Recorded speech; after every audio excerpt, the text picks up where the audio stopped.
Hi, you guys. I'm Phil Town from Rule 1 Investing, and today we're going to talk about my 7 favorite investing resources that I check out every day.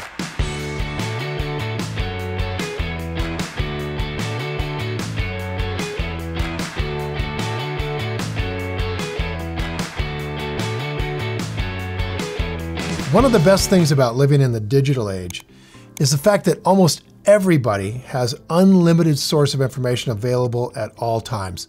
The internet has been a literal miracle, a massive game changer for small investors because it enables people like you and me to learn everything that we need to know about investing in a company without ever leaving our house. Of course, the internet is a wild place, and in order to get the best information, you have to go to the right sites, places with trusted information. So I've made a list for you guys of sites that I like to check every day. If you're looking for some great new websites that will help make you a better investor, just consider checking these out.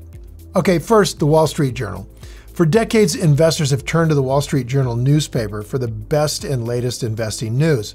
Today, though, all of that great information can be found every single day on the Wall Street Journal's website. Now, I like to check out the front page of their site because it gives me a really quick bird's eye view of the major things happening in finance. And they have all of their articles in just a very brief form, right? Just a phrase that I can then click on to get deeper into that article.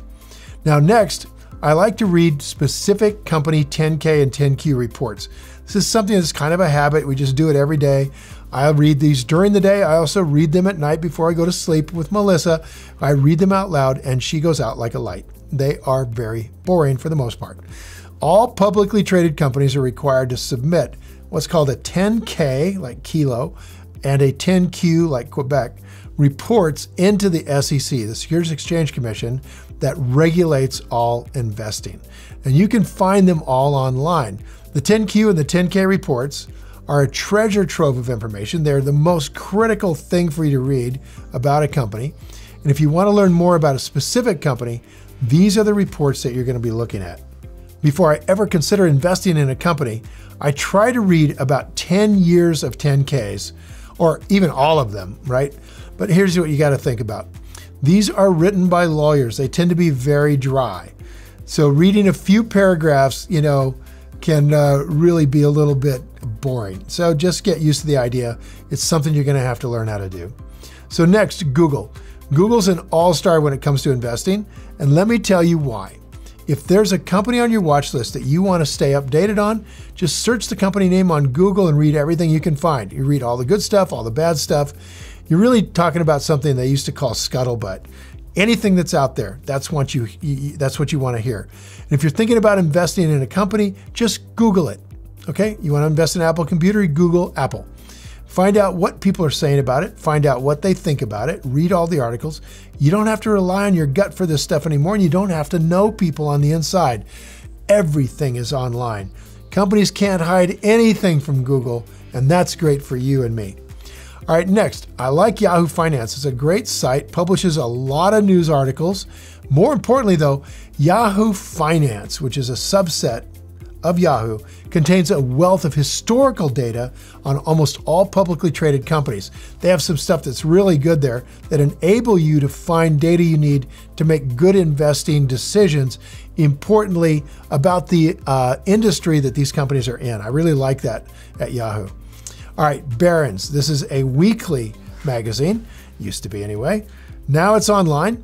If you want to stay up to date on the latest news and current events pertaining to the stock market, Barrons does deep research. It's a website that's really worth checking out every single day. They publish dozens of articles, really going deep into companies, or even just on the surface of what people are saying about it right there. Great place for scuttlebutt and great place for deep research. Charlie Munger reads it every day, and Charlie says it's one of those things you just got to do, even if you never get a great investing idea out of the actual magazine.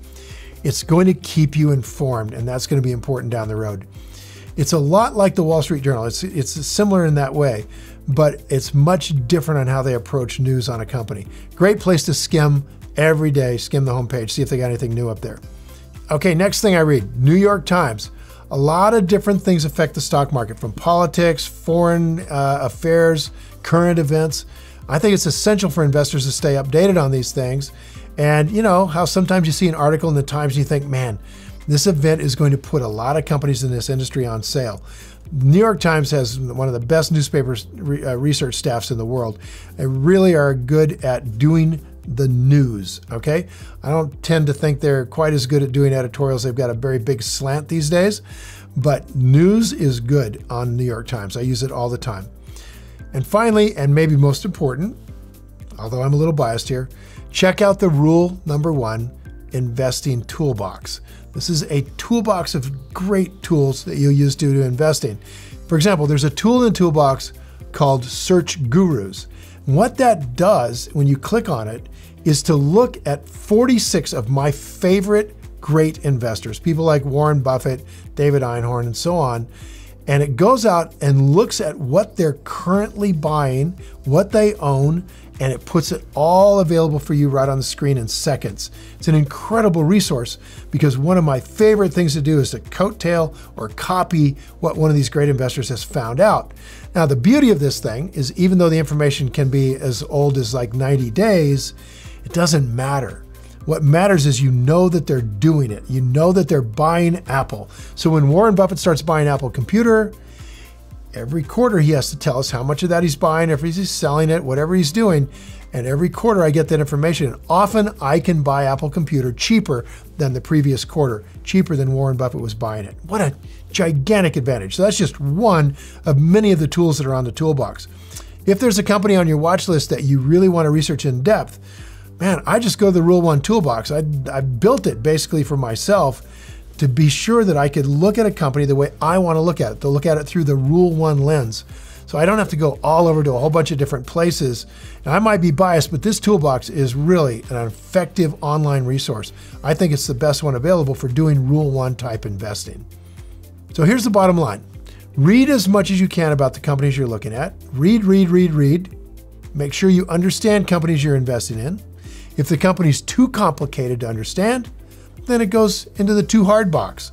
The more you read, the more comfortable you'll be with investing. It's just straightforward. Oh, by the way, not to mention that reading keeps your mind sharp, which at my old age now is something I'm very interested in. Warren Buffett, who's sharp as a tack, and Charlie Munger, who's incredibly sharp at 95. Warren reads 500 pages a day. He's 88. All right, and this guy is on it. So trust me, the more you read, the better investor you'll be, and the longer you can keep your brain screwed in. Now, I'd love to hear from you guys. What are your favorite investing resources to check out? Leave a comment below with your answer. Maybe I'll find something really good I don't know about, and I'll be sure to follow up with you. So thanks for watching. Now go play. If you enjoyed this video and you feel it was valuable in teaching you more about investing resources, hit the like button and please share this video with your friends. And if you want more investing content, subscribe to my channel and don't forget to click the button for a free gift. Thanks again for watching.